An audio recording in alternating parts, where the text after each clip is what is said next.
The emergency lights blinked red across the control panel. Doyen slammed his fist against the console, but nothing changed. His cargo freighter was dying, and he was still 2 days away from the nearest repair station. "We're losing power in the main engine," Jiwan said from the co-pilot seat. Her voice was calm, but Doyen could hear the worry underneath. They had worked together for 5 years, and he knew when she was scared. "Can we make it to the trading station?" Doyen asked. "Maybe, if we shut down everything except life support and basic navigation." Doyen nodded. "Do it." The ship went dark except for the dim emergency lighting. The hum of the engines faded to almost nothing. They drifted through space like a dying animal, barely moving forward. Doyen watched the scanner, counting down the hours until they reached the station. When they finally limped into the docking bay, Doyen felt relief wash over him. The station was old and dirty, the kind of place where nobody asked questions. Perfect for a broke cargo captain with a broken ship. The mechanic met them at the airlock. His name was Vrel, and he looked like most of the aliens Doyen had met in the Outer Rim territories. Gray skin, too many arms and eyes that calculated profit before anything else. "Human ship," Vrel said, his voice coming through a translator device. "Rare to see your kind out here." "We need repairs," Doyen said.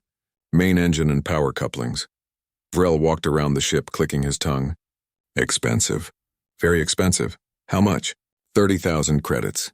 Doyen felt his stomach drop. "I don't have 30,000 credits." "Then you have a problem, human." Doyen ran his hand through his hair. He had maybe 5,000 credits in the ship's account. Not nearly enough. "Can we work something out?" "I can pay in installments." Vrel laughed. "This is not a charity station. You pay or you don't get repairs. I'm a cargo hauler. I can transport goods for you. Work off the debt." The alien considered this, his many eyes blinking in different patterns. "Maybe, but I have a better idea." "What kind of idea?" Vrel gestured for Doyen to follow him. They walked through the station's corridors, past gambling dens and food stalls. The smell was terrible, a mix of chemicals and alien cooking that made Doyen's nose burn. They stopped at a heavy door in the lower levels. "I have merchandise," Vrel said. "Difficult to sell. If you take one off my hands, I reduce your repair cost." "What kind of merchandise?" Vrel opened the door. Inside was a small holding cell with metal bars. A figure sat in the corner, barely visible in the darkness. Slave, female, young but defective. The collar doesn't work properly on her species. She barely talks, barely responds. Nobody wants her. Doyen felt anger rise in his chest. "I don't deal in slaves." "Then pay 30,000 credits. There has to be another way." "There isn't."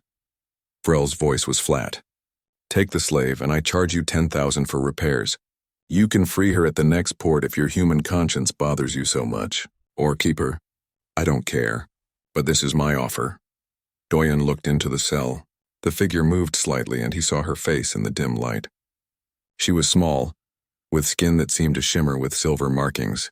Her eyes were violet, watching him with an intensity that made him uncomfortable. Around her neck was a metal collar with blinking lights. "What's wrong with her?" Doyen asked. "Nothing physically, just empty. The neural suppression should make her obedient, but she seems broken. Maybe her mind was damaged before she was collared. Bad investment for me. Good deal for you." Doyen knew he shouldn't do this. Every part of him said to walk away, find another solution. But he was broke, his ship was dying, and Jiwan depended on him. He thought about all the cargo jobs he could take with a working ship. He could make enough money to help this girl properly, take her somewhere safe. "Fine," he said, the word tasting like poison. "I'll take her." Vrel smiled, showing too many teeth. "Excellent. I'll begin repairs immediately. You can take your new property now." The alien unlocked the cell and pushed the girl forward. She stumbled but didn't fall. Up close, Doyen could see she was even smaller than he thought, malnourished and exhausted. Her clothes were rags, and the collar looked too tight around her neck. "Come on," Doyen said gently. "You're safe now." She didn't respond, just stared at him with those strange violet eyes. Vrel handed him a small device. Controller for the collar.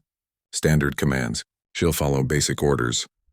Doyen took the device but didn't look at it. He felt sick. "How long for the repairs?" 2 days. "Maybe 3. "Make it 2. Doyen led the girl back to his ship. Jiwan was waiting at the airlock. When she saw the girl, her face went hard. What is that? Her name is... Doyen realized he didn't know. He turned to the girl. What's your name? She didn't answer. Vrel had given him a data chip with her information. He checked it quickly. Arisu, her name is Arisu. You bought a slave, Jiwan said. It wasn't a question. I'm going to free her. When? At the next civilized port. Jiwan shook her head. You know what happens to freed slaves with nowhere to go? They get captured again. You think you're helping, but you're just delaying the problem. What else could I do? We needed the repairs. I know. Jiwan's voice softened. I just hope you know what you're doing. Doyen showed Arisu to the small storage room they converted into a spare quarters. It wasn't much, just a bed and a locker, but it was private. You can stay here. I'll bring you food. Arisu sat on the bed, her hands folded in her lap. She hadn't spoken once since leaving the cell. The collar blinked slowly, a steady rhythm like a heartbeat. I'm going to help you, Doyen said. I promise. I'll get that collar off and we'll find somewhere safe for you. Okay? Still nothing. But as Doyen turned to leave, he could feel her eyes on his back. Watching, waiting. Like she understood everything and was just choosing to stay silent. The ship's repairs took 2 full days. Doyen spent most of that time making sure Arisu had food and water. He tried talking to her, but she never responded. Sometimes he would find her standing at the small window in her room, looking out at the stars with an expression he couldn't read. On the 3rd morning, Vrel contacted them. Repairs complete. Your ship is ready. Doyen paid the 10,000 credits, watching his account drain to almost nothing. But the ship hummed with power again, and that was worth everything. They undocked from the station and set course for the nearest civilized system. 3 weeks to the Nexus station, Jiwan said. We can figure out what to do with her there. Doyen nodded. 3 weeks. Then they would free Arisu and hopefully give her a chance at a real life. He had no idea that those 3 weeks would change everything he thought he knew about the galaxy. In her small room, Arisu sat perfectly still, her violet eyes reflecting the stars outside. The collar blinked its steady rhythm, and deep inside her mind, something ancient began to wake up. The first week passed slowly. Doyen tried to give Arisu space while also making sure she was comfortable. He brought her meals 3 times a day, always knocking before entering her room. She ate the food but never thanked him. She never said anything at all. She's like a ghost, Jiwan said one evening. She moves around but doesn't really live. The collar is suppressing her, Doyen said. Once we get it off, maybe she'll be different. Maybe. Or maybe this is just who she is now. Doyen didn't want to believe that. Sometimes when he brought food, he would catch Arisu looking at something with interest. A picture on the wall. A book he left in the room. Small things that suggested someone was still alive inside her. On the 8th day, something changed. Doyen woke up to alarms blaring through the ship. He ran to the control room, still in his sleep clothes. What's happening? He shouted. Jiwan was already at the controls. The ship's AI detected an electrical surge in the passenger quarters. Harisu's room. Doyen's blood went cold. He ran down the corridor and opened the door to her room. Arisu was on the floor, her body shaking. The collar around her neck was sparking, sending small arcs of electricity across her skin. Smoke rose from the metal. Arisu! Doyen dropped to his knees beside her. The collar was burning her neck, leaving red marks on her silver-marked skin. He reached for it but pulled back when the electricity shocked his hand. We need to get it off, he said. How? Jiwan had followed him. We don't have the proper tools. If you break it wrong, it might kill her. If we don't do something, it will kill her anyway. The collar sparked again and Arisu cried out. It was the first sound Doyen had heard from her, a sound of pure pain. He made a decision. Get the emergency toolkit. The one with the plasma cutter. That's meant for ship repairs, not people. I know. Get it anyway. Jiwan ran. Doyen held Arisu's shoulders, trying to keep her still. Her violet eyes were open, looking directly at him. For the first time, he saw real emotion in them. Fear, pain, and something else. Hope. I'm going to help you, he said. Just hold on. Jiwan returned with the kit. Doyen pulled out the small plasma cutter, designed for precise cuts on metal panels. His hands were shaking. One wrong move and he could hurt Arisu badly. Hold her steady, he told Jiwan. He positioned the cutter against the collar, looking for the weakest point. The device had a locking mechanism on the side. If he could cut through just that part, the whole collar might come apart. He took a breath and activated the cutter. The plasma beam was thin and bright. It touched the metal and the collar sparked violently. Arisu's body went rigid. Doyen kept cutting, sweat running down his face. The smell of burning metal filled the room. "Almost there," he whispered. The lock broke. The collar split open and fell away from Arisu's neck. The electrical sparking stopped immediately. Arisu's body went limp. "Is she breathing?" Jiwon asked. Doyen checked. "Yes, pulse is strong. I think she's just unconscious." They carried her to the medical bay, which was really just a small room with a diagnostic bed. Doyen cleaned the burns on her neck and applied healing gel. The marks were bad but not permanent. She would recover. "Now what?" Jiwon asked. "We wait for her to wake up." They took turns watching over Arisu. Hours passed. The ship continued its journey through space, the stars sliding by outside the windows. Doyen sat beside the medical bed, wondering what would happen when she woke up. Would she still be silent? Would the collar have damaged her mind permanently? It was late in the ship's night cycle when Arisu's eyes opened. Doyen had been dozing in the chair. He jolted awake when he heard her move. "You're awake," he said. Arisu sat up slowly, touching her neck where the collar had been. She looked at her hands, then at Doyen, then around the room. Her eyes were sharp now, focused in a way they hadn't been before. "Where am I?" she asked. Doyen almost fell out of his chair. Her voice was clear and strong, nothing like he expected. She spoke Galactic Common with an accent he didn't recognize. "You're on my ship. We removed your collar. It was malfunctioning." Arisu touched her neck again. "You removed it yourself? That was dangerous. You could have killed me. You were dying anyway. I had to try." She studied him for a long moment. "Thank you. Not many would take that risk for a slave." "You're not a slave. Not anymore." "Perhaps." She stood up from the bed, moving with a grace she hadn't shown before. Her whole posture was different, straighter, more confident. "What is your name?" "Doyen, captain of this ship." "Captain Doyen." She said it formally, like a title. "I am Arisu." "I know. That's what the data chip said." "The data chip," she repeated, her voice bitter. "Did it tell you anything else?" "Just your name and species classification. Nothing detailed." "Good. The less Vrel knew, the better." She walked to the window, looking out at the stars. "How long was I wearing that collar?" "I don't know. I got you 8 days ago." 8 days? She closed her eyes. It felt like forever. The collar suppresses thought, memory, personality, everything that makes you who you are. I was aware but trapped inside my own mind. Doyen felt sick. "I'm sorry. I should have removed it immediately. You didn't know. And you freed me now. That matters more." She turned to face him. "Where are we going?" "Nexus Station. It's a civilized port. I thought I could help you find somewhere safe to go." "Nexus Station." She seemed to consider this. "That will work. But first, Captain Doyen, I need to tell you something important." "What?" Arisu straightened, and suddenly she seemed taller, more commanding. "My full name is Arisu of House Velian. I am the princess and heir to the Velian Star Empire." Doyen stared at her. The Velian Empire was a legend, a story told to children. A civilization that controlled thousands of star systems before vanishing 300 years ago in an event historians called the Great Silence. Nobody knew what happened to them. "That's impossible," he said. "The Velian Empire is gone." "Yes, it fell when I was a child. My father, the Emperor, put me in cryostasis to save my life. I was supposed to sleep until our allies could rescue me. But something went wrong. I woke up as a slave with no memory of who I was. The collar kept my memories suppressed. This is crazy, I know how it sounds, but it's true." She held out her hand. The silver markings on her skin began to glow softly. "These are Velian royal marks. Only members of the imperial family have them. They're genetic, impossible to fake." Doyen watched the marks pulse with light. He had seen a lot of strange things in his years traveling the galaxy, but this was beyond anything he could have imagined. "Why would someone enslave a Velian princess?"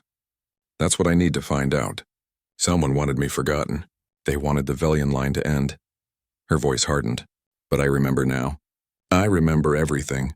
My home, my family, the day the Empire fell. And I remember the face of the man who betrayed us. What are you going to do? Reclaim what was stolen. Find out who did this. Make them answer for what they destroyed?" She looked at Doyen. "But I'll need help. I have nothing. No ship, no money, no allies. Just my memories and my name. I'm just a cargo captain. You're a man who saved my life when you didn't have to. A man who risked killing me to set me free. That's worth more than any title. She stepped closer. Help me, Captain Doyen. Help me find the truth about my empire's fall. In return, I can offer you something valuable. What? Knowledge. The Velian Empire had technology far beyond what the current galaxy possesses. I know where some of it is hidden. Help me and you'll be rewarded. Doyen should have said no. He should have dropped her at Nexus Station and gone back to his simple life hauling cargo. But when he looked at Arisu, he saw someone who had lost everything and was still fighting. He respected that. Okay, he said. I'll help you. But we do this carefully. If what you're saying is true, there are people who won't want you alive. I know. They're probably already looking for me. As if summoning them with her words, the ship's alarms began to blare again. Jiwan's voice came through the intercom, urgent and scared. Doyen, we have 3 ships approaching fast. They're not responding to hails. I think they're targeting us. Doyen and Arisu ran to the control room. On the scanner, 3 dots were closing in on their position. Fast military vessels. Who are they? Doyen asked. Arisu looked at the scanner and her face went pale.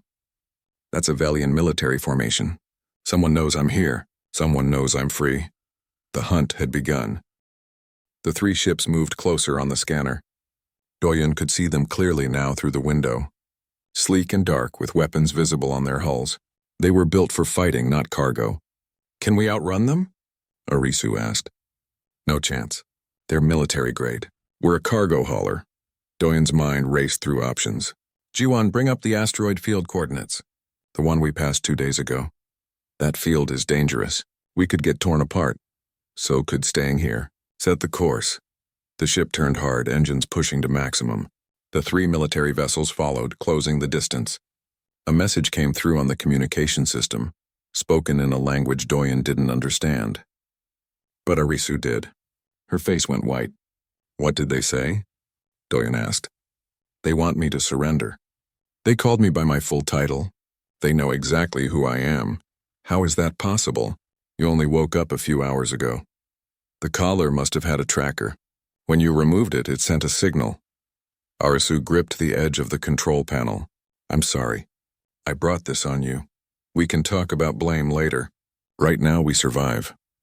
The asteroid field appeared ahead, a massive cloud of rocks and ice spinning through space. Some of the asteroids were as large as cities. The spaces between them were narrow and deadly. Jiwan, take us in, Doyen said. Are you insane? Probably. To it anyway. The ship dove into the field. Immediately, alarms blared as asteroids rushed past on all sides. Jiwan's hands flew over the controls, dodging and weaving between the massive rocks. Behind them, the military ships followed. One of the pursuing vessels wasn't fast enough. It clipped an asteroid and spun out of control, crashing into another rock in a burst of fire. 2 ships left. Good, Doyen muttered. 2 is better than 3. They're still firing, Jiwan said. Energy blasts streaked past the cargo ship, lighting up the darkness. One blast hit their rear shield, making the whole vessel shake. Warning lights lit up across the control panel. Shields at 40%, Jiwan reported. Keep moving. Arisu stood perfectly still, watching everything. Her eyes tracked the asteroids, calculating their movement. Jiwan, in 30 seconds there will be a large asteroid on your left. Go over it, then cut engines and drift. What? Jiwan looked at her. Trust me. I remember the military tactics.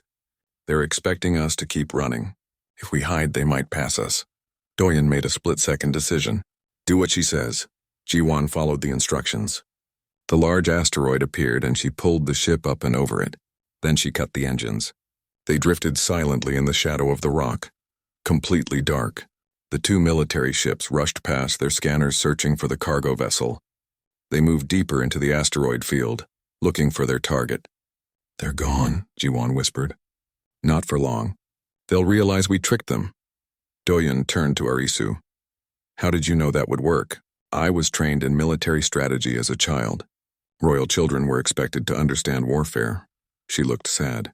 I didn't think I would remember, but it's all still there in my mind. We need to get out of this field before they come back. Jiwan carefully navigated through the asteroids, moving slowly to avoid detection. It took an hour to reach the edge of the field. When they finally emerged into open space, everyone breathed a sigh of relief. "Set course for anywhere but Nexus Station," Doyen said. "They'll be waiting for us there now." "Where do we go?" Jiwon asked. Doyen thought about it. He needed information and he needed help. There was only one person who might be able to provide both. "We're going to see Minho." "Your old military friend?" "The information broker?" "Yes, if anyone can tell us what's going on, it's him."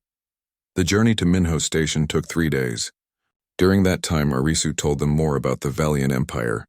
She described a civilization of scientists and artists, philosophers and warriors, a society that valued knowledge above conquest.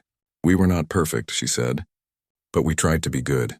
My father believed that power should be used to protect, not to control." "What happened?" Doyen asked. "Why did the empire fall?" "I don't know all of it. My memories are still fragmented. I remember fire and screaming. I remember my father carrying me through burning halls. He told me to sleep, that I would wake up safe. But I also remember something else." She paused. "I remember a face, a man in military uniform, someone my father trusted. I think he betrayed us. Do you remember his name?" "No, just his face. But I'll know him if I see him again."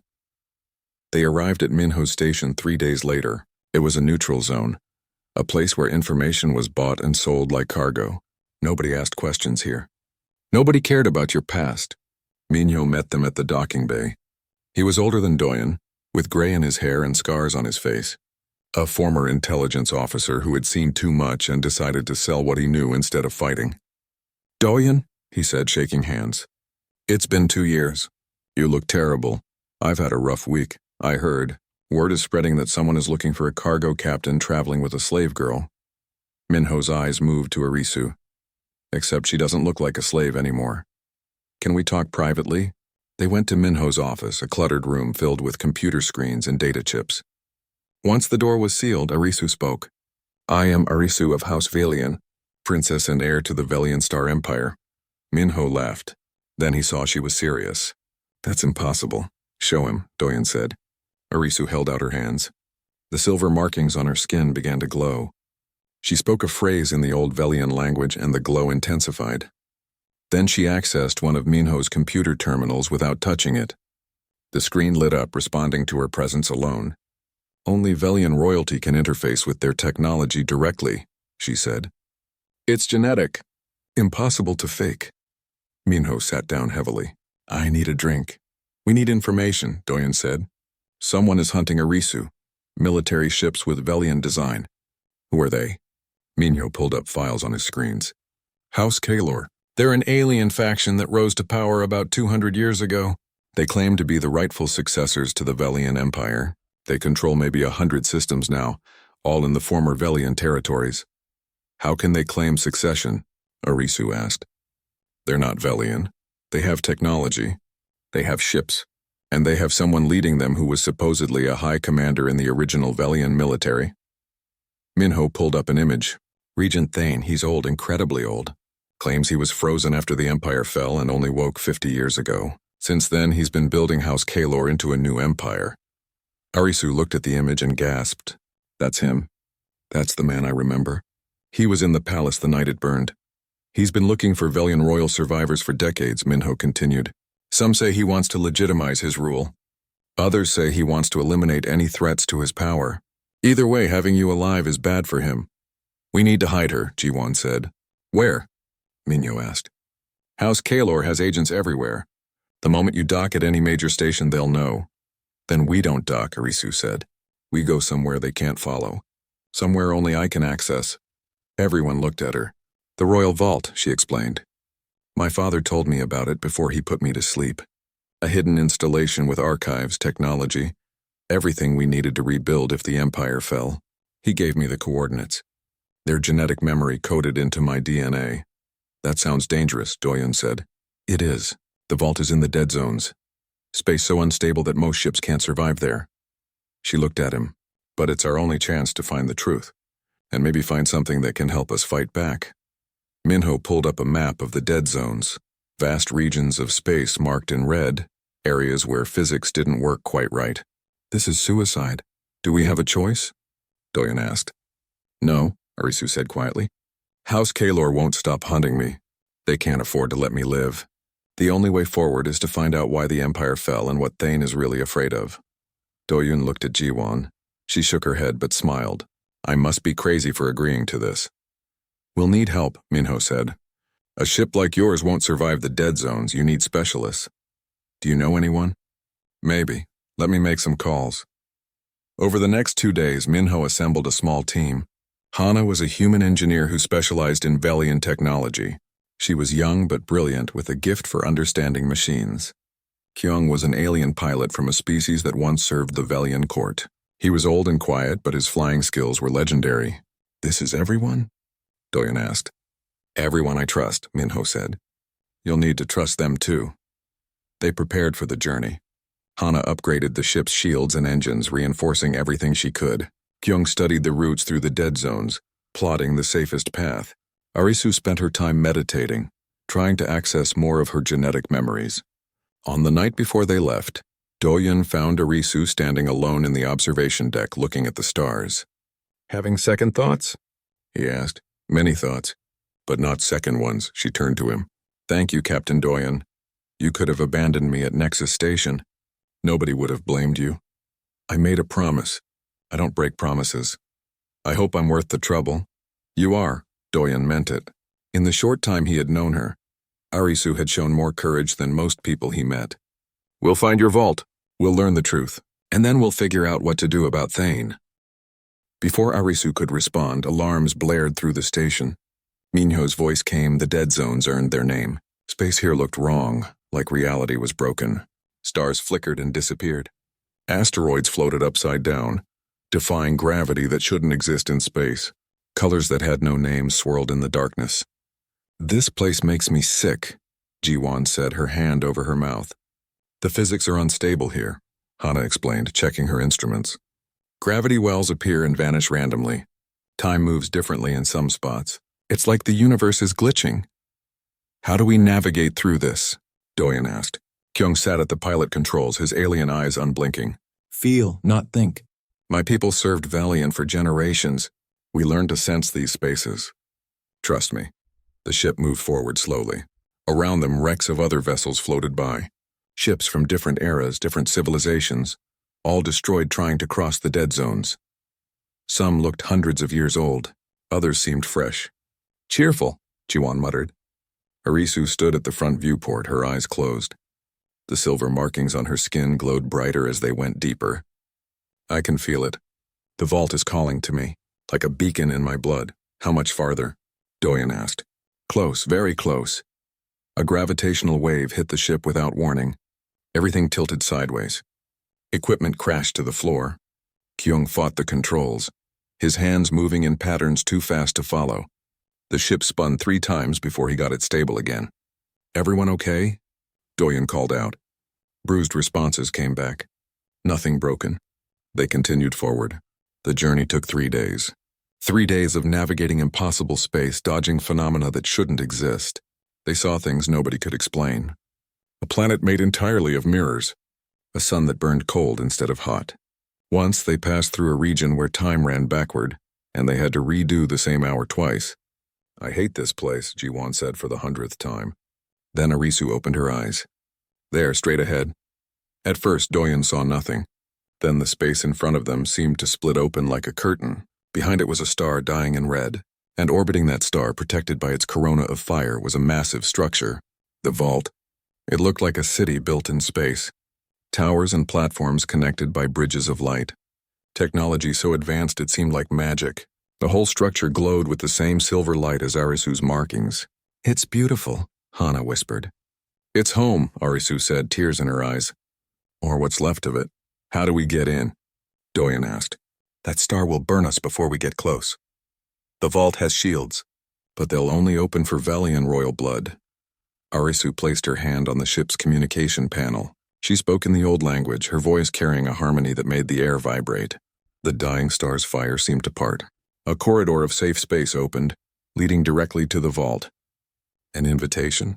Take us in, Kyung, Doyun said. The pilot guided them through. The heat from the star pressed against the ship's hull, but the invisible shield kept them safe. They docked at a platform near the vault's main entrance. Atmosphere is breathable, Hana reported. But there's no life signs. This place is empty. They suited up anyway, not taking chances.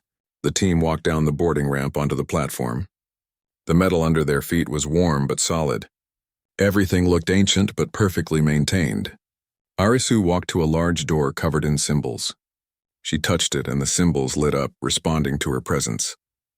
The door opened with a sound like singing. Beyond was a corridor that stretched into darkness. "Stay close," Doyen said, checking his weapon. "We don't know what's in here." They moved through the vault carefully. Lights activated as they walked, showing them halls filled with artifacts and technology. Hana made small sounds of amazement at everything she saw. Equipment centuries beyond current galactic standards. Computers that could think. Materials that shouldn't exist. "My people built all this," Arisu said quietly. "We were so advanced. Why did we fall?" They reached a central chamber and Arisu stopped. In the center of the room stood a pedestal with a crystalline interface. The archives. Everything recorded about the Empire is stored here. "Can you access it?" Doyen asked. Arisu approached the pedestal. When she touched it, the crystal lit up brilliantly. Images appeared in the air around them. Holographic recordings from centuries past. They saw the Velian Empire at its height. Beautiful cities on thousands of worlds, people living in harmony, creating wonders. Then the images changed. They saw a war, not with outsiders, but among themselves. A faction within the military led by someone familiar. "Thane," Arisu said, recognizing the younger version of the regent. The hologram showed Thane making a deal with something that hurt to look at. Entities from outside normal space, creatures of pure darkness. The Void Court. "He made a pact with them," Hana said, her voice shaking.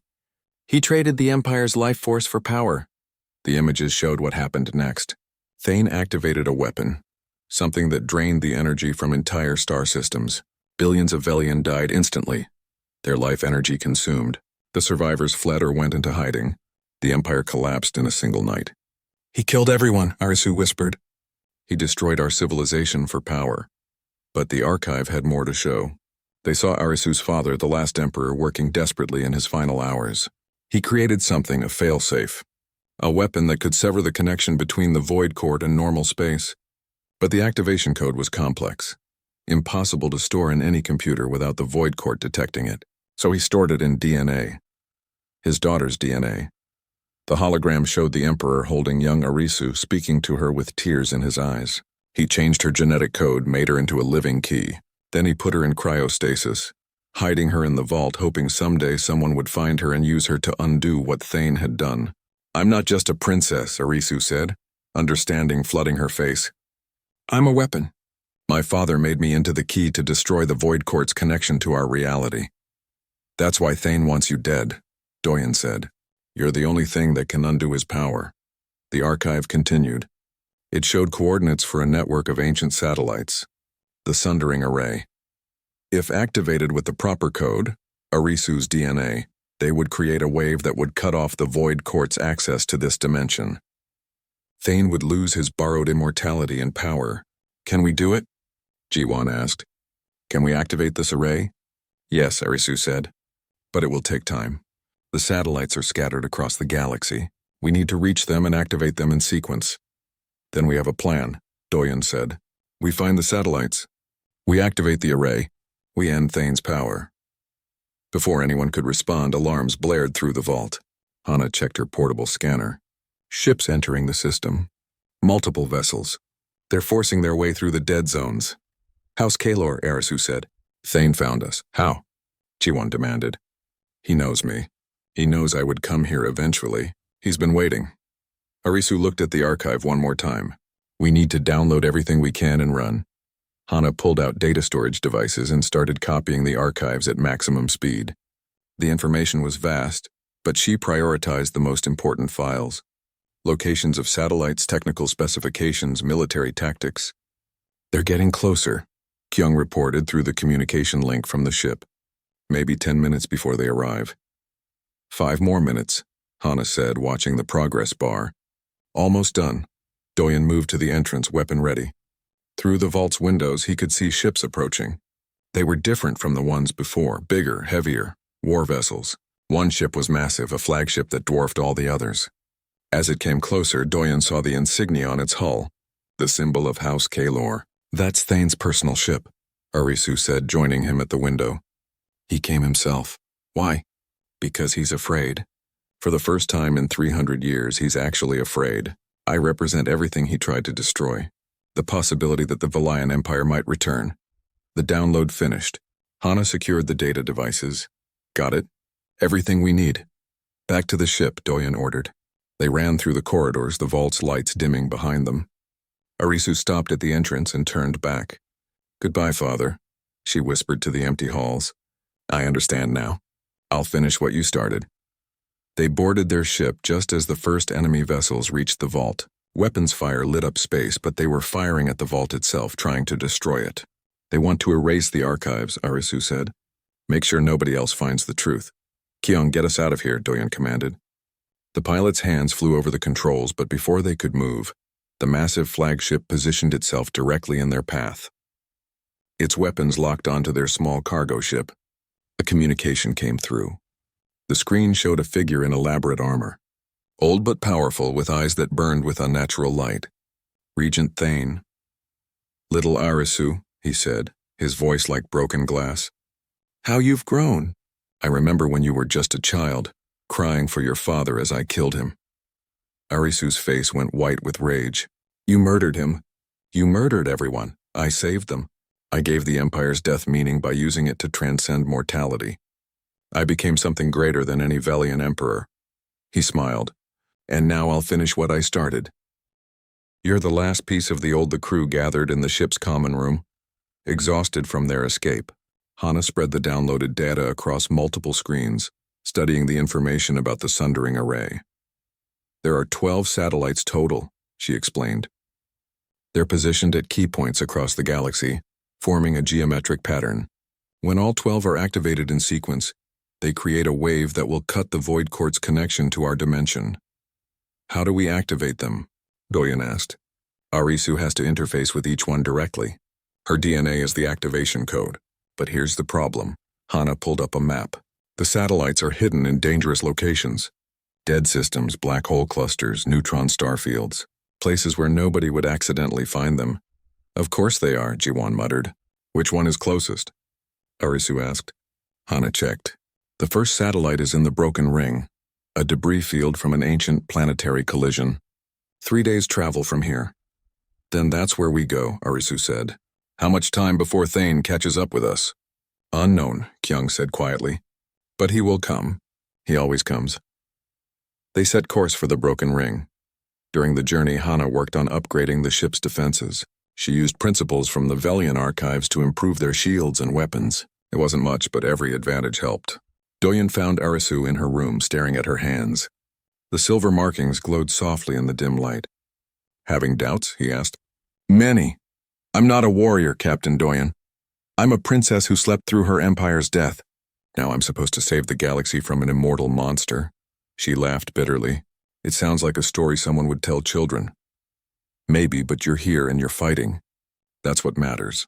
What if I fail? What if I can't activate the satellites? Then we try something else.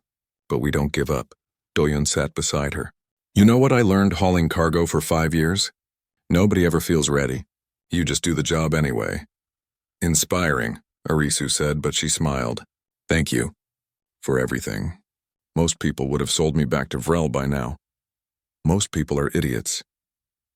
They arrived at the Broken Ring 2 days later. It was exactly as described. A massive field of planetary debris spinning through space. Chunks of rock the size of mountains collided constantly, creating a deadly maze. "The satellite is in the center," Hana said, checking the coordinates. "Deep in the worst part of the field." "Naturally," Jiwon said.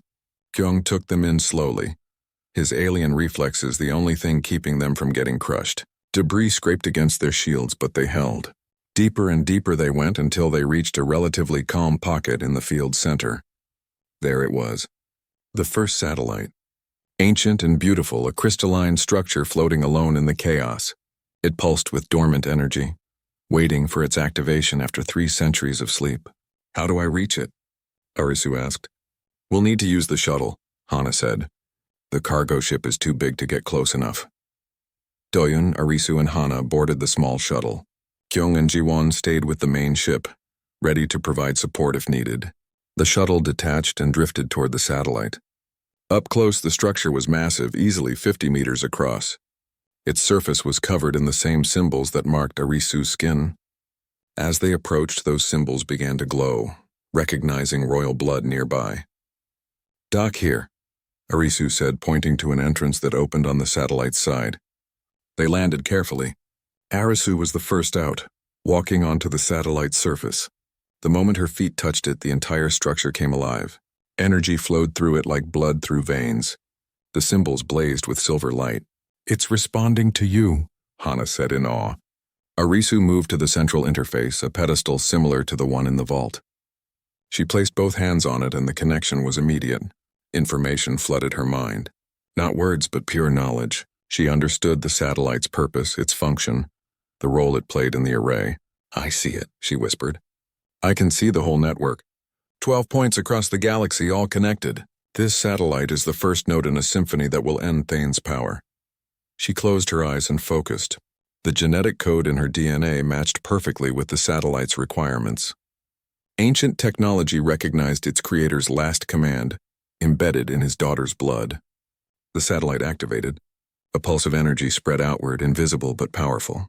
Across the galaxy, the other 11 satellites registered the signal. One node in the network was now online. "It's working," Hana reported, checking her instruments. The satellite is fully active and broadcasting its synchronization signal. But then alarms blared on the shuttle. Hana looked at her scanner and went pale. "Ships incoming!" "Multiple vessels. They're coming through the debris field." "House Kalor?"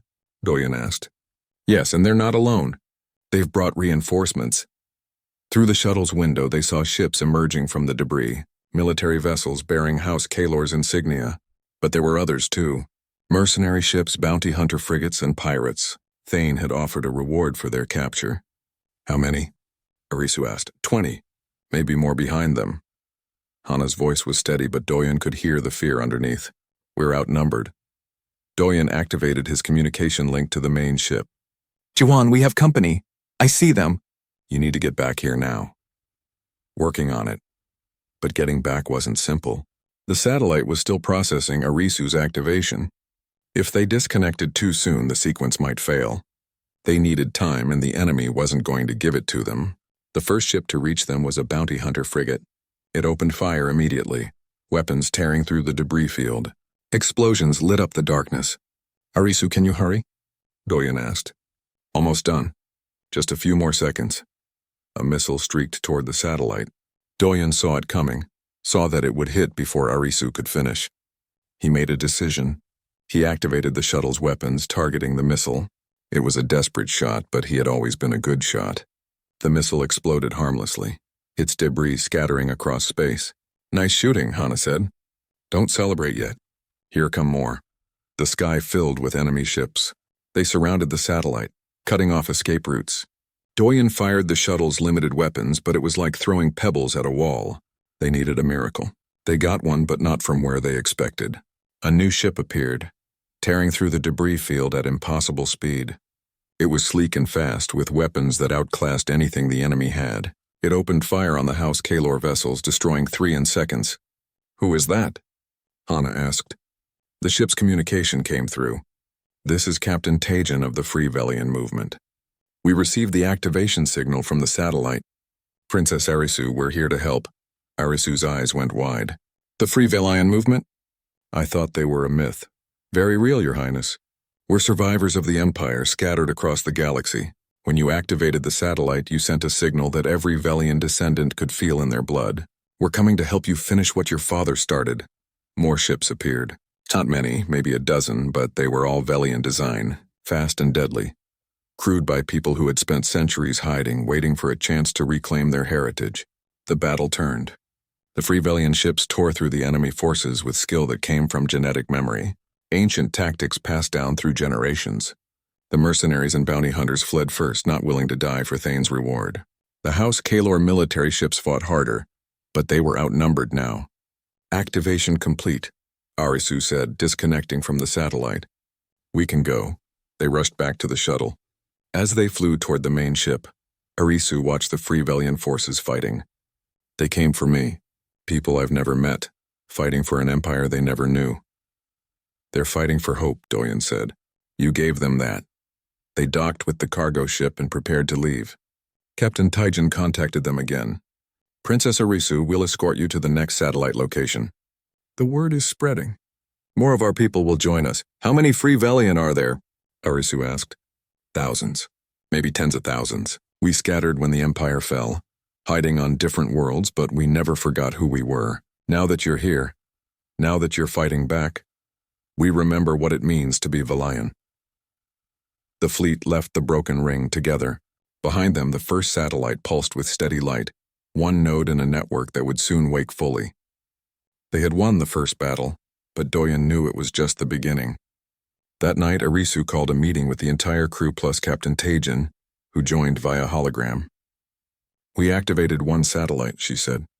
11 remain. Thane knows what we're doing now. He'll defend the others. We need a strategy. Split up, Taijin suggested. My ships can create diversions while you reach the satellites. We'll make him chase ghosts while you do the real work. That will get your people killed, Arisu said. We're already dead according to galactic history. At least this way our deaths will mean something. No. Arisu's voice was firm. No more deaths. We do this smart. We don't sacrifice people unnecessarily. They spent hours planning. Hana analyzed the satellite locations looking for patterns. Jiwon worked out escape routes.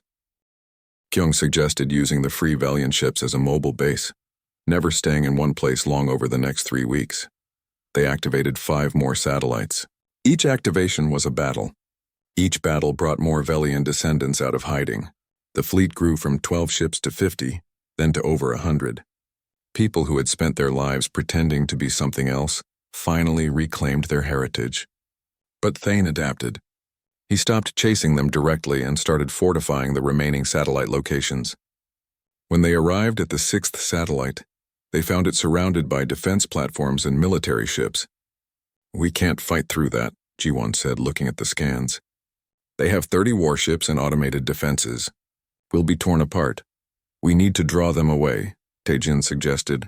His ship had become their command vessel, coordinating the growing Free Velian fleet. A distraction. What kind of distraction? Doyen asked. Arisu studied the tactical display. Thane wants me. If he thinks I'm somewhere else, he'll send forces there.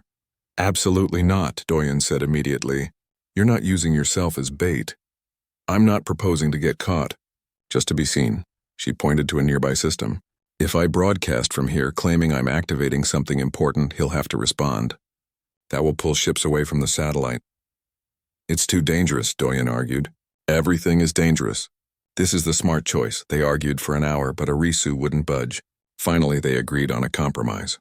Arisu would make the broadcast, but they would have multiple escape routes ready and the fastest ships on standby. 2 days later, Arisu stood before a camera in a small station on the edge of the system. Behind her, Doyen and a team of Free Velian soldiers waited, weapons ready. Transmit on all frequencies, Arisu said. The broadcast went out across the galaxy.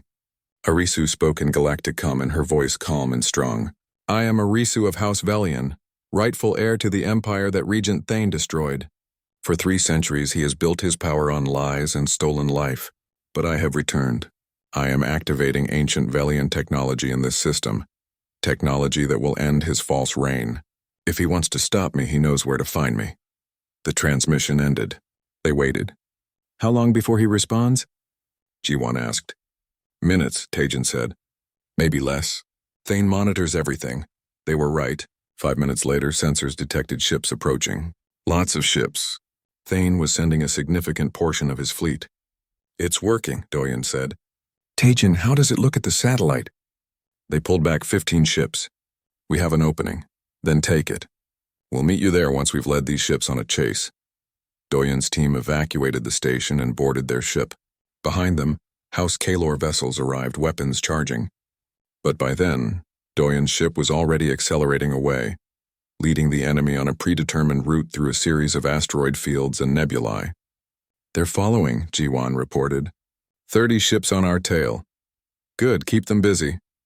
For hours they ran, Kyung used every trick he knew, dodging through obstacles that would destroy slower ships. The enemy followed, determined to catch Arisu. They had no idea she wasn't on the ship anymore. Meanwhile, at the satellite location, Taejin's forces struck. With reduced defenses, they broke through. Ships carrying Arisu's DNA samples interfaced with the satellite. It wasn't as efficient as Arisu herself doing it, but the archives had shown them this backup method. The satellite activated, adding its power to the network. 6 satellites online, 6 more to go. When Thane realized he'd been tricked, his rage echoed across communication channels. His ships at the satellite location self-destructed rather than be captured, denying the Free Velian forces any intelligence. The ships chasing Doyon broke off and regrouped. "He's angry," Ji-won observed. "Good," Doyon said. "Angry people make mistakes." But Thane didn't make mistakes.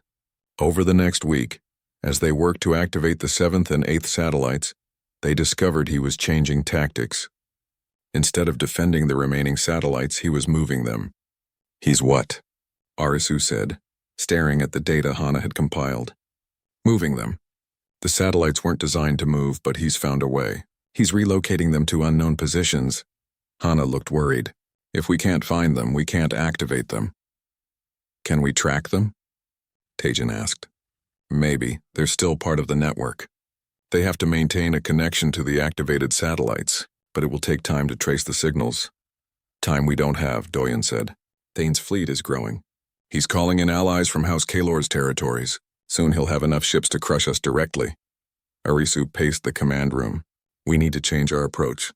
We've been reactive, going where the satellites are. We need to be proactive. Force Thane to react to us." "How?" Ji-won asked. "We go after him directly. Attack House Kalor's main base." Everyone stared at her. "That's suicide," Taejin said. "His main base is protected by hundreds of ships and defense platforms. We'd be destroyed. Not if we don't actually attack it. Just threaten to. Make him pull forces back to defend it. While he's distracted, we find the hidden satellites." Arisu's eyes were bright with determination. He spent 3 centuries building House Kalor. He won't risk losing it all. It was a bold plan, possibly insane. But they were running out of options. After hours of discussion, they agreed to try. They split the fleet. Half would go with Taejin toward House Kalor's main base, a heavily fortified system in what used to be the Velian Empire's core territories. The other half would stay with Arisu, searching for the hidden satellites. "Be careful," Doyon told Taejin as they prepared to separate. "Don't get too close to their defenses. I'll dance right on the edge. Give you as much time as I can." The alien captain smiled. "For the Empire, Captain Doyon." "For the Empire," Doyon replied, still feeling strange saying those words. Taejin's fleet jumped away. 2 days later, sensors detected them arriving at the House Kalor system. They didn't attack immediately. Instead, they positioned themselves just outside weapon range and began broadcasting messages.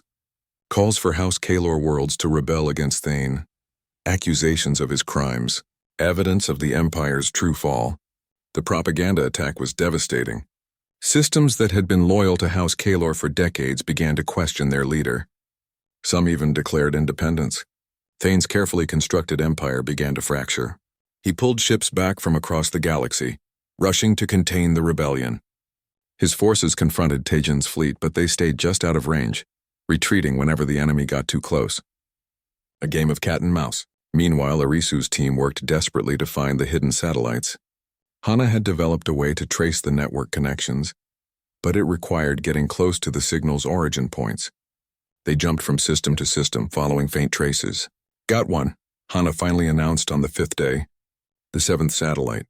It's hidden in a gas giant's atmosphere." They went there immediately. The satellite was deep in the planet's crushing clouds, protected by pressure that would destroy normal ships. But Kyung modified their shields and they dove in. The activation was quick. Arisu interfaced with the satellite while their ship's hull creaked from the pressure. 7 satellites online. They found the 8th satellite 3 days later, hidden inside a black hole's event horizon held in place by incredible Velian technology. Activating it was terrifying. They had to enter the black hole's gravity well, and for several minutes they weren't sure they would escape. But they did, barely, with the 8th satellite added to the network. 4 satellites remained. But Thane had figured out what they were doing. He stopped moving the remaining satellites and instead positioned his entire personal fleet around them. All 4 satellites in one location, defended by his most powerful ships. "He's making his stand," Taijin said over the communication link. "Everything he has is there. If we go after those satellites, we'll face his full force." "Then that's what we do," Arisu said. "We'll be outnumbered 5-1. Maybe worse, I know, but we don't have a choice. We've come too far to stop now." They recalled all their ships, pulling back from various operations across the galaxy. The Free Velian fleet gathered over 200 vessels now, a respectable force but still smaller than what Thane commanded. The night before the battle, Doyun found Arisu in the observation deck. She was looking at the stars, her hands pressed against the window. "Tomorrow we might die," she said without turning around. "Maybe, or maybe we win. Do you believe that?" "Really?" Doyun thought about it. "I believe we have a chance." "That's enough." Arisu turned to face him. "When I was a slave wearing that collar, I couldn't think. Couldn't dream. Couldn't even imagine a future. Then you freed me and suddenly everything was possible again. Whatever happens tomorrow, thank you for giving me that. You did the hard part. I just removed a collar. You saw me as a person when I was property. That's not a small thing, Captain Doyen." They stood together in silence, watching the stars. Tomorrow would bring the final battle. Either they would activate the last satellites and end Thane's power, or they would fail and die trying. "For the Empire," Arisu said quietly. "For the Empire," Doyen agreed. The fleet jumped to hyperspace, heading toward their destiny.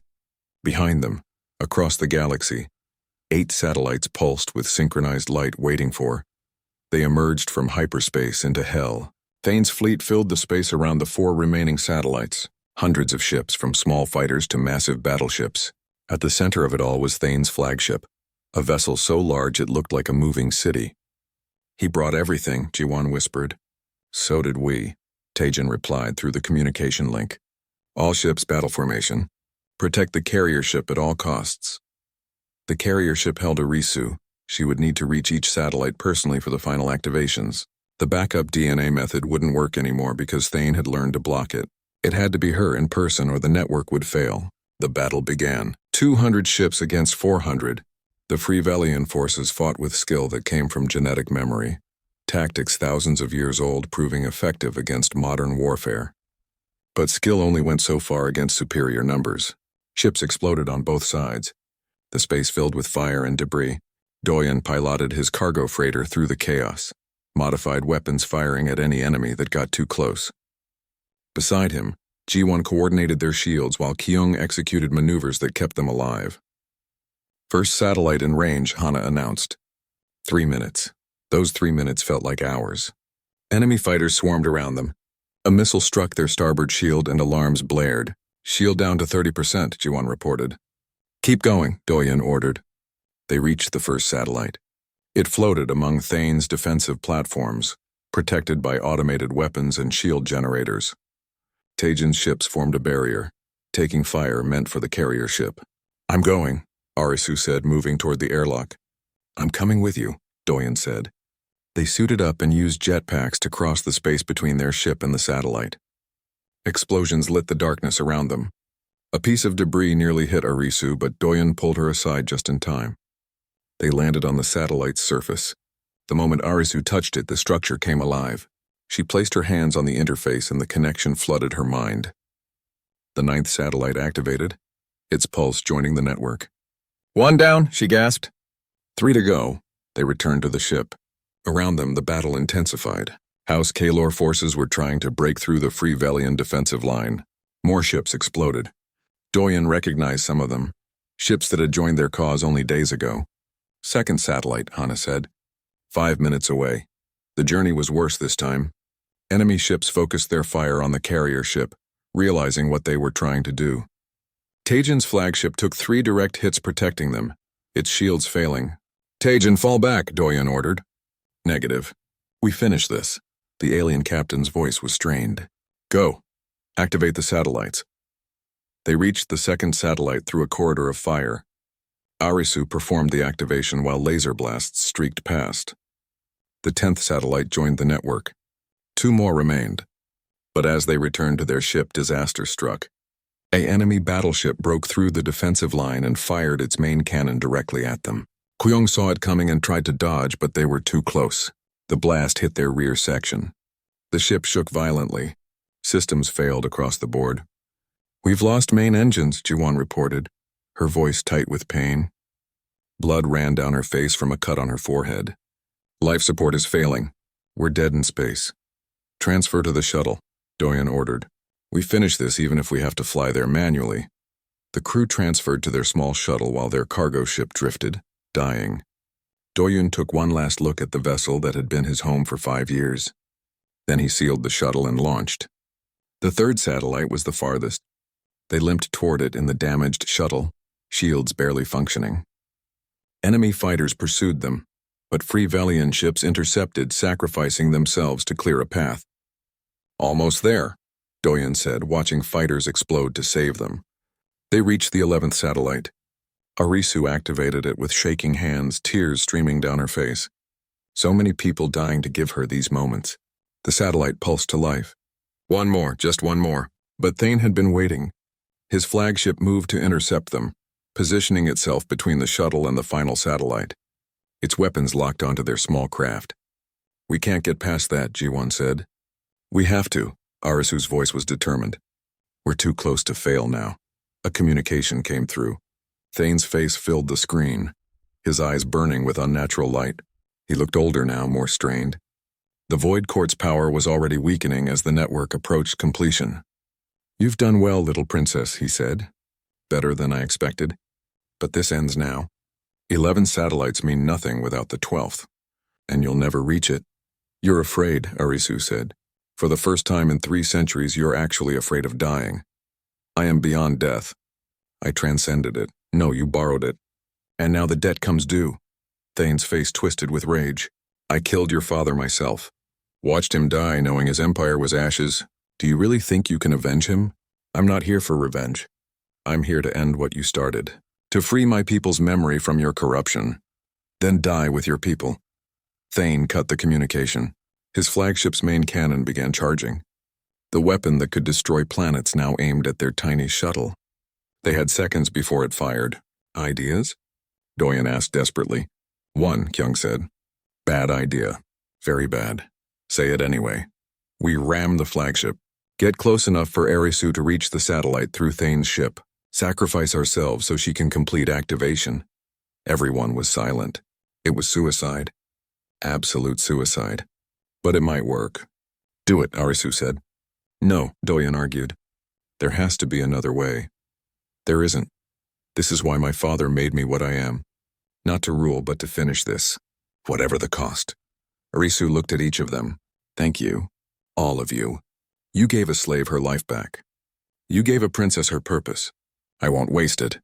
Before anyone could argue further, the shuttle's controls locked. Arisu had used her Velian technology interface to take command of the ship.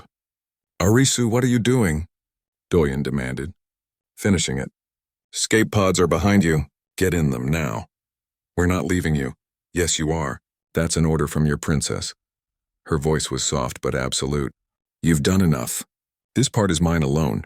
The escape pods opened automatically. Some terrible force pulled the crew toward them. Velian technology compelling them to obey. Doyen fought it, but his body wouldn't listen. "Arisu, don't do this," he pleaded.